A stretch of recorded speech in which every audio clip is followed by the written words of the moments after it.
ماہرین نفسیات کہتے ہیں اگر آپ کسی ہوٹل، ریسٹورنٹ یا عوامی تقریبات میں چائے پیتے ہوئے عام طور پر گھر پر چائے پینے کی نسبت زیادہ چینی اور دودھ ڈالتے ہیں تو آپ کے بدعنوان اور کرپٹ ہونے کے زیادہ امکانات ہیں۔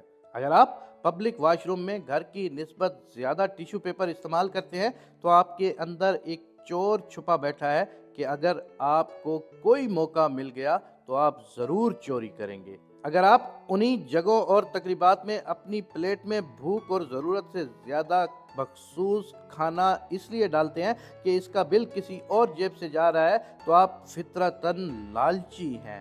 اگر راہ چلتے وقت سڑک پر ملنے والی چیزوں کو آپ اپنی ملکیت سمجھتے ہیں تو آپ میں چوری چکاری کی خصوصیات بھی موجود ہے۔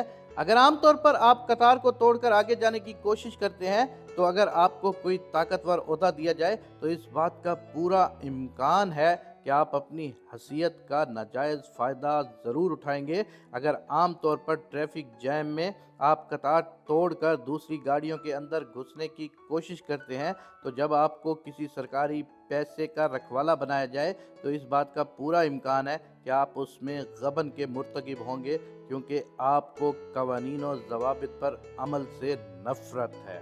اگر ٹریفک ہدایات اور قوانین کو توڑ کر کوئی فخر محسوس کرتا ہے تو ایسا انسان اپنی ذاتی تسکین کے لیے کسی کی زندگی کو بھی خطرے میں ڈال سکتا ہے۔ اگر آپ اپنے گھر کے گندے پانی کا بہتر انتظام کرنے کی بجائے رخ دوسرے کے گھر کی طرف کر دیتے ہیں تو آپ کو معاشرتی آداب معلوم نہیں ہے۔ اگر آپ گھر اور آفس کی فالتو لائٹس بند کرنے کے عادی نہیں ہیں تو موقع ملنے پر آپ ملکی و قومی وسائل کو ضائع کرنے کا ارتکاب کریں گے۔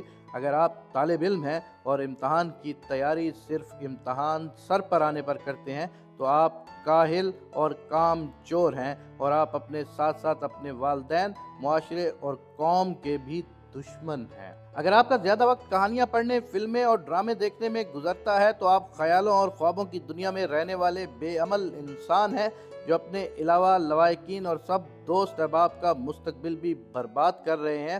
اگر آپ حیران ہیں کہ اس پوسٹ کو زیر بحث لانے کی کیا ضرورت ہے تو آپ بددیانت ہیں۔ آپ اپنے فائدے کی غرض سے بڑی آسانی سے معاشرے میں خرابیاں پیدا کریں گے۔ آئیے جہاں بھی ہمیں موقع ملے ہم خود باکردار انسان بننے کی کوشش کریں۔ یہ زندگی عطیہ خداوندی ہے اور قوم کی امانت ہے، اس میں خیانت ہرگز نہ کریں۔ یاد رکھیں، کرپشن، بدعنوانی اور ایسی بے شمار برائیوں کے خاتمے کی شروعات خود سے ہوتی ہے۔ آئیے خود پہل کریں، خود کو برائیوں سے پاک کرنے کی کوشش و محنت کریں۔ ایمانداری اور اچھے رویوں کا پیمانہ اپنے لیے، اپنے گھر کے لیے اور عوامی مقامات کے لیے ایک جیسا اور یکساں ہونا چاہیے۔